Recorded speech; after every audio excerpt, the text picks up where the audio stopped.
hockey at Northwestern. Holy crap. And hopefully everybody saw our team play yesterday, and we'll be back out there tomorrow. Times have changed. Look at the facility we're in. This is unbelievably amazing. And women's sports in general have come such a long way. So we welcome you. I know we're going to hear a lot of stories, so I want to introduce my associate head coach, Georgia, who's going to be taking over the panel, and we'll go from there. Go with that. All right. Hi, everyone. Like Tracy said, I'm Georgia Holland. I haven't had the chance to meet you yet. I will later today. I have the honor of being the moderator for our little panel here, so super excited. We've got 4 amazing Northwestern field hockey women up here. We've got Leanne Kleinman, class of 81. 91. We've got Matt Zimmer, who's obviously a current athlete on our team here. And then Lisa McCarthy, so 16, is that right? All right. Okay, so the only unfortunate thing about this panel is that we only have 1 microphone. So I'm going to ask a question and then kind of pass it down, and you guys can kind of work it out yourselves. So I introduced your names, your grad years, but why don't you guys just start off by giving a quick intro about maybe when you were here, what your major was, where you live now, what you do. Cool. Yeah, let's do it. Hi everyone, Lisa. Just to echo what Tracy said, thank you so much for organising this. I think it's been a great weekend so far. I live in Dublin. I graduated in 2016. I studied psychology and I just graduated med school. So navigating. I'm Addie. I'm a senior here. Don't know when I'll graduate. But I'm majoring in learning and organizational change. I'm minoring in business institutions, and it's pretty much all there is to know. So. Hi, my name is Natalie Beckerman. It's awesome to be back here. Boy, has it changed. Graduated in 91, was a psychology major also. Currently live in Henderson, Nevada. I am currently the global head of customer support operations for IHG hotels and resorts. So choose us when you choose your I'm Leanne Kleinman. Like she said, I graduated in 1981. I want you to know I'm wearing my very favorite t-shirt. I was in Medill when I was here, and I went to New York, worked in magazines, and we live in Memphis now, where I was a senior editor at the newspaper there, raised a bunch of money for a couple of private schools, and now I run my own communications and fundraising consulting company.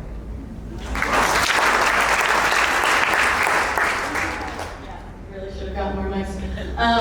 So I think I'm curious, and our team is probably curious to hear about all of your kind of origin stories when it comes to Northwestern. So maybe, how did you wind up here, and what was being recruited out of high school like in your day? This is going to be unfair because I'm going to have to do every question first. So you guys are going to start. My story is a bit different than I suppose like maybe a lot of people in this room. I actually was born in Ann Arbor, so I do citizenship. I was considered coming to the States for university, and I actually emailed Tracy Coles being like, hey, I'd like to come play in the States. She was coaching the under 21s at the time, so I thought, oh, she's going to have a good idea of different universities.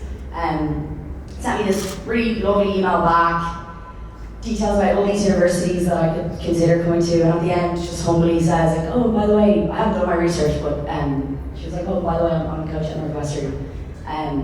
Really humble, had recommended all these other universities, you should check out your campus. I haven't watched the video yet. And I looked up Northwestern. I was familiar with the name from like Big Ten, and Tracy was like, just come check out for a visit, and yeah, I came here and fell in love straight away. Like, saw the lake, met Zoe, met Ali, met Tracy, and was just like, I think this feels like home immediately, and yeah, so that's how I ended up here, and no regrets, absolutely not. So I didn't want to come visit, to be completely honest. It's too far from home for me. But I had Will as my very first Junior Olympics coach, and he left a good impression, so I decided to, give it a shot. Really, really glad I did. So many great things about this school and this team, and just really grateful to, share this with all of you guys. So I was playing in the New Jersey All-State High School game. If anyone remembers Cindy Timshaw, my mom came up to me and she's like, "There's a lovely blonde woman that wants to speak to you." And I was like, "Yeah, Mom, but I missed the goal, like the winning goal." Anyway, Cindy came up to me, told me I missed the goal, so I was like, huh. And then I ended up coming on a recruiting visit, and Nancy Stevens picked me up from the airport and brought me a bicycle, and I biked all around campus. It was very good for recruiting, like I recommend it highly.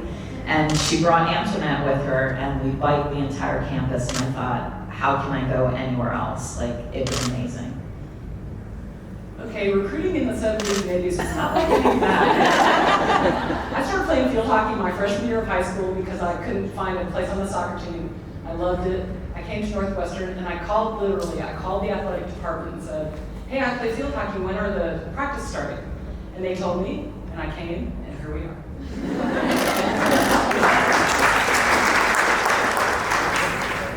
Nice. Nancy Stevens buying you a bicycle. She didn't buy it, and by the way, she brought, Okay. borrow. So I think, let's maybe ask Maddie Zimmer what her kind of everyday schedule kind of looks like as a field hockey athlete here today, and then maybe we can compare what that looked like for all three of you when you were here, and see what kind of differences we can come upon. Okay, well, I only have class twice a week, which is really nice. So on Tuesdays and Thursdays, I'll go to class. I'll come here and eat lunch. Noda Joe's, which is really nice. We lift our, state-of-the-art weight room down the hall. Come out to practice, and that's about it. Yeah, the facilities are nice. So. Yeah.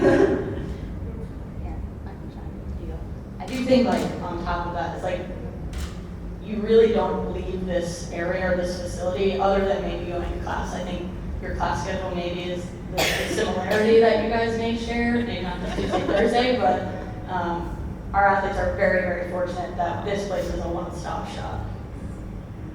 Yeah, we definitely have a little bit more of a commute up to Ryanfield, like it's not much. And then like scrambling and wrestling for parking on Lincoln is the road where we used to. We'd often see the band practicing there, that was a highlight of the day.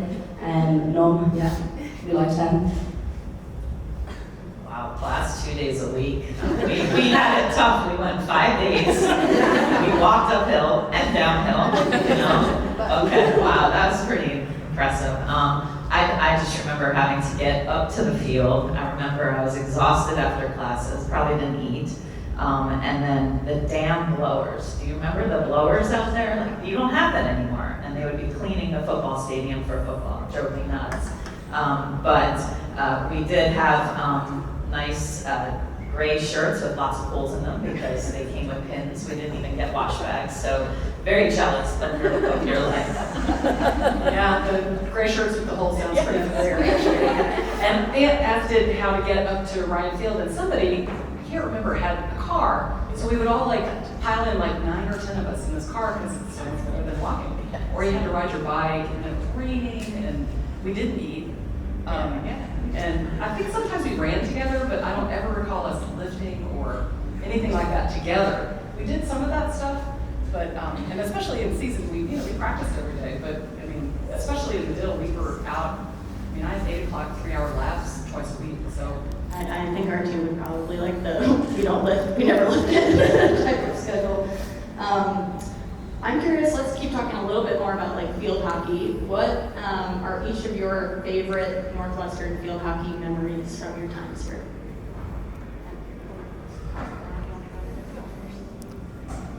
We're doing so well. There's like the obvious stuff of winning Big Ten championship. That was a lot of fun. Honestly, like I think just like thinking about things that used to happen in practice and just like analysing them for the next week, just laughing about things, people falling.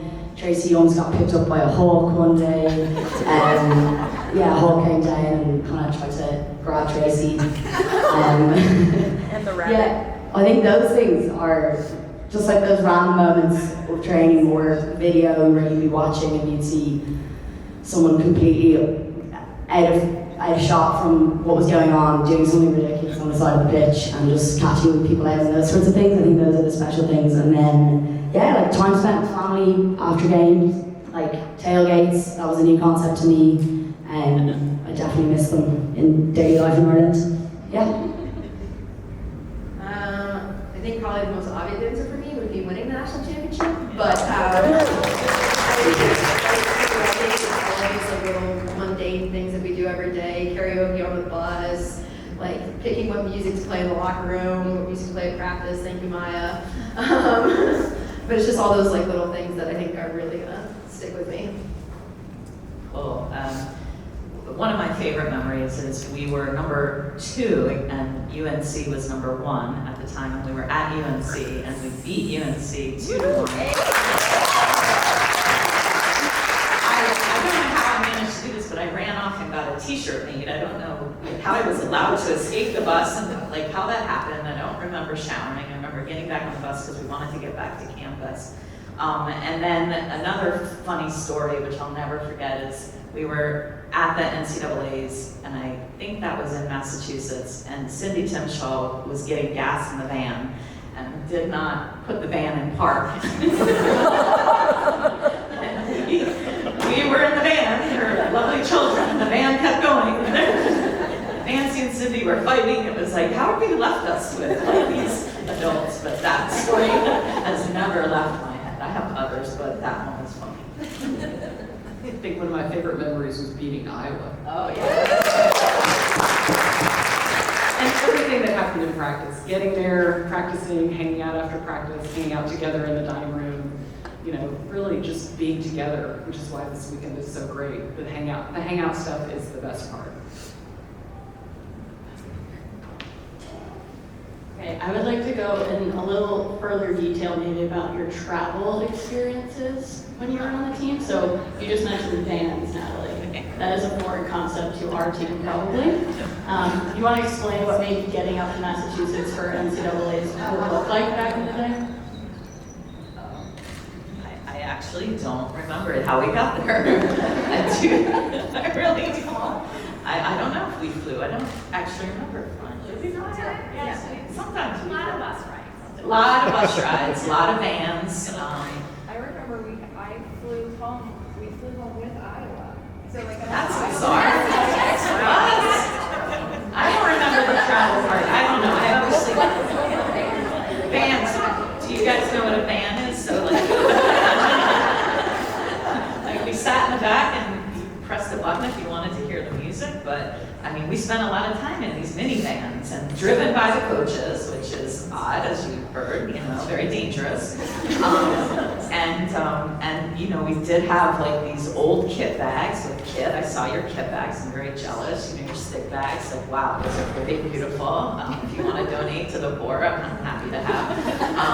But yeah, it was just painful. Painful. A lot of bus rides. A lot of pain. So every game day, somebody from the team, one of the players, would go to the motor pool at Northwestern and check out Buick station wagons, enough for Tiffany. And we would drive ourselves to wherever we were going, Ohio State, Michigan State, wherever. We would play our game. We would sometimes stay overnight or to a room. We would shower, we'd come home, we'd eat dinner somewhere on the road, and then we'd drive home like in the middle of the night in the snow late in the season. I mean, I can't imagine that this was like even a thing, but it was. And we were talking about it yesterday. We would fight to get the station wagon that actually had lights in the back so that we could stay. You were riding buses, not vans. All right, that's amazing. I think the one thing that is definitely a through line there is the lights on in the back to study. There's a lot of studying going on in our team buses still to this day. Okay, let's transition maybe a little bit more into like life after Northwestern. So would love to hear how, I guess the three of you, Maddie's not quite there yet, made that transition to life after field hockey and life after Northwestern, and what maybe the first couple of years out looked like for you all.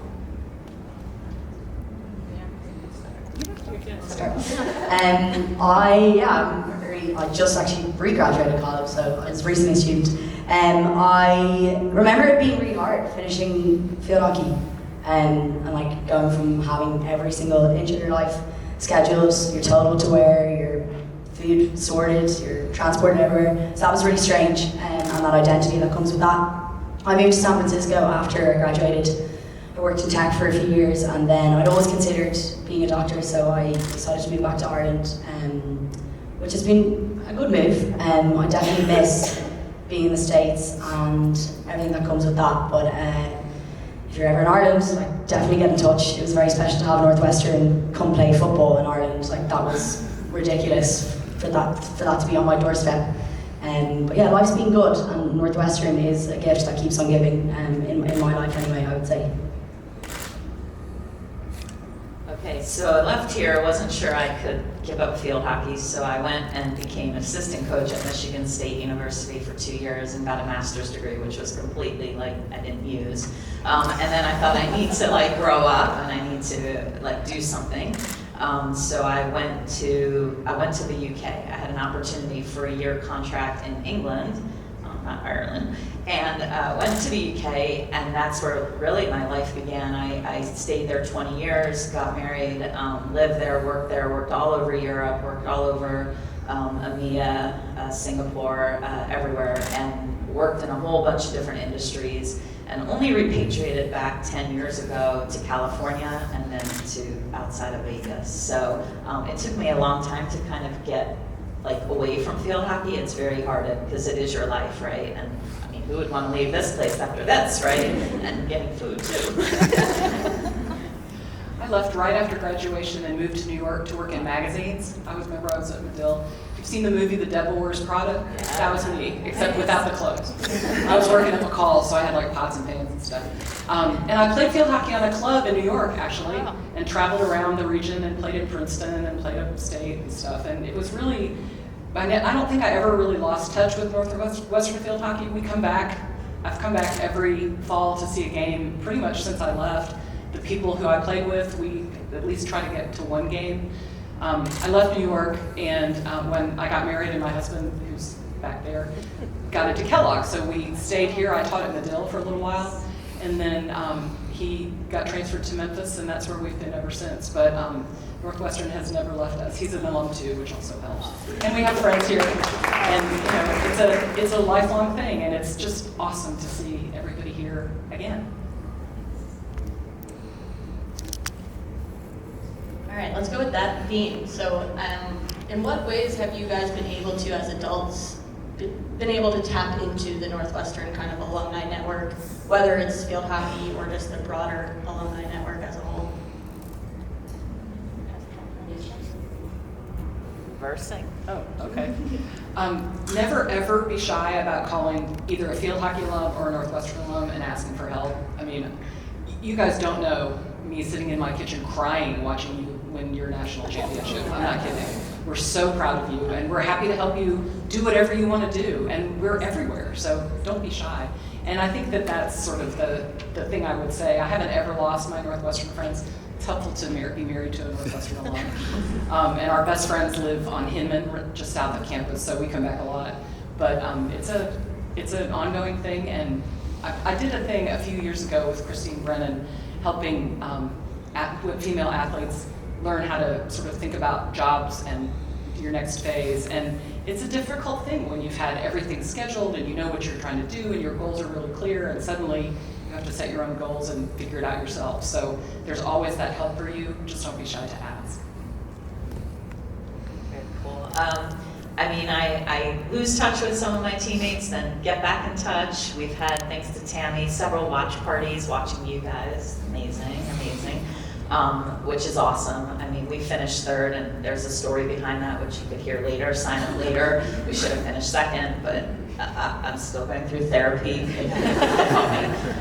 But, you know, like I'll call Tam, ask for advice, like how did you get on this board? Like, what are the board opportunities? Things like that. But what I feel, and this is serious, you know, your Northwestern colleagues, friends, athletes, they're always your friends. Like, that never goes away, like never. And your memories are so strong that it will stay with you forever. So I know you're young and you're thinking we're very old up here, because I felt that, like, honestly, but it's true. Like, honestly, like, I was like, I'm never gonna get that old, but you never lose touch with your teammates. Your teammates are always your teammates and very special.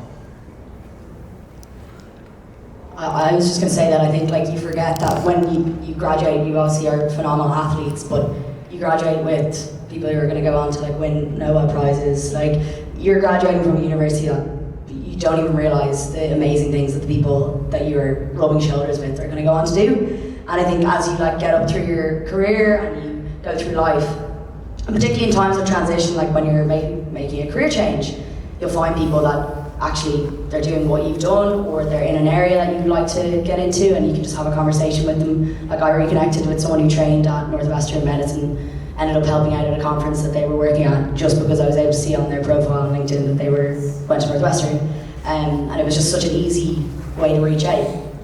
So I think right now you don't even realize how incredible the people that you are graduating with and the people that you get to spend time with here at Northwestern. So we've got a couple minutes left. I'm curious if we have any questions from the audience. Does anyone have any questions they'd like to ask our panelists? Athletes or alums? Somebody be brave. I'll ask a question. How has your experience being on a team showed up in your professional life and your expectations for teamwork in your work life?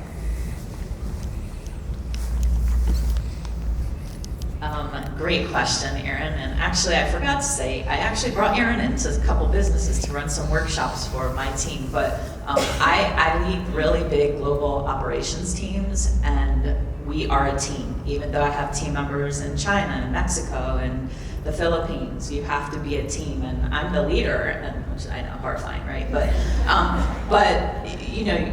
I always think of my colleagues as my team members, and it just doesn't leave you. And I feel like the colleagues that I succeed the most with get sport. They have some type of sports background. They understand what it's like being on a team with each other, and you look out for each other and you help each other. And that in the business world and the corporate world is quite rare, if I'm very honest. And your team members, your colleagues become your team members, and that's really how I approach my work. Also, you know, if someone's having a bad day or they're not performing as well, you're there for them, just like you are on the pitch or the field, right? Same thing. Yeah, my field hockey experience is foundational to everything I did after that. You learn how to work with people who are different from you. You learn how to make mistakes and come back from them. You learn how to fall down and get up. You learn that the people who are your opponents aren't necessarily your enemies, and the people who are your teammates don't have to be your best friends. And I'm old enough that there weren't as many female athletes in the worlds that I worked in, particularly in the newsroom. And having been an athlete gave me a certain amount of confidence to go toe-to-toe with the guy who was the captain of the football team and make a decision that changed his mind. And that was directly because of my experience in field hockey.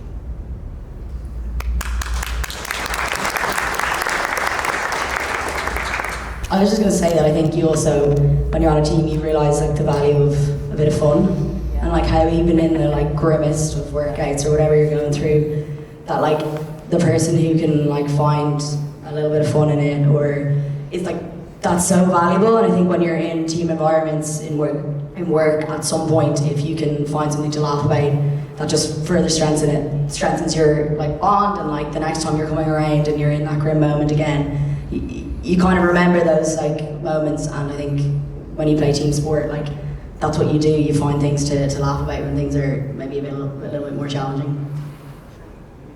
Great answers, guys. Current cats, do you have any questions? No? Put Maddie on the spot here. Yeah. If not, I have a couple what Tracy's calling quick hitters. So we're gonna do kind of rapid fire questions here just to wrap this up. So couple words, 10 seconds or less answers, and we'll just go straight down the line for a couple of them.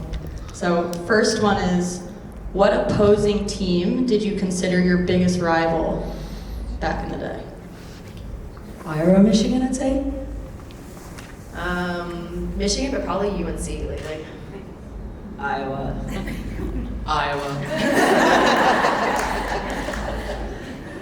All right, favorite team tradition? Game day, on the road, in the locker room, could be anything. Quick hitter. I don't know, we used to do the headphone thing where you had to put headphones on and sing. That was pretty good. We still do that. Probably singing "Hey Baby" as we walk out to the field for home games. It's pretty cool. We had mix and match day.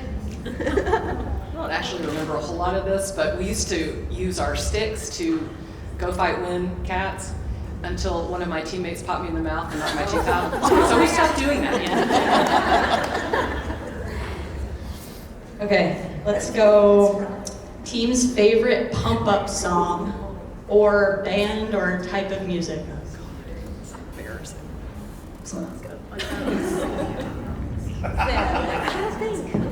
Okay, this is embarrassing. This is really embarrassing.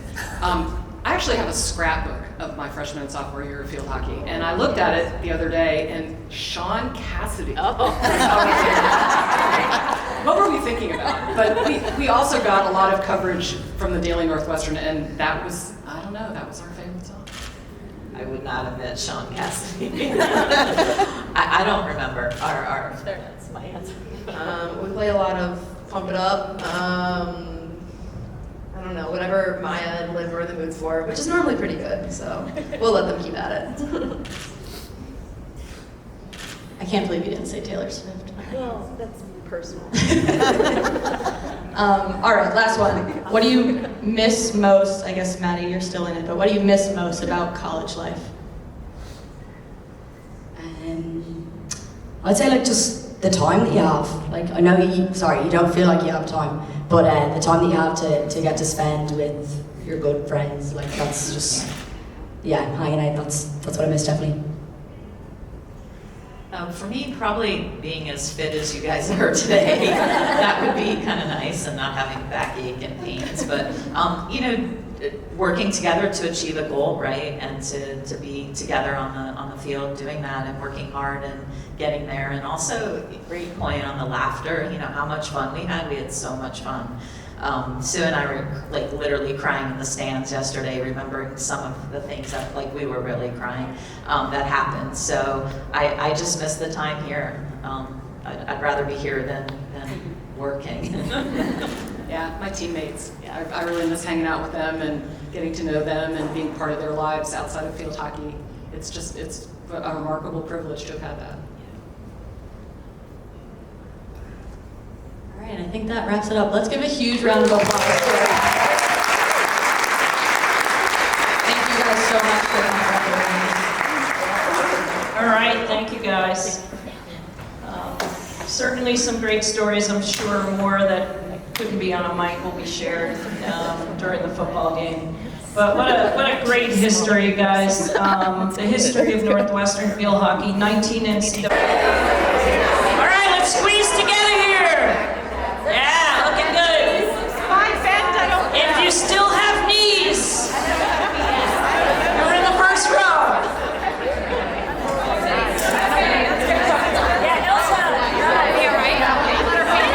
All right, get it tight. Little story sprout. My sponsor. I know, how long? How much longer? Hang on. All right, look at me. I break it.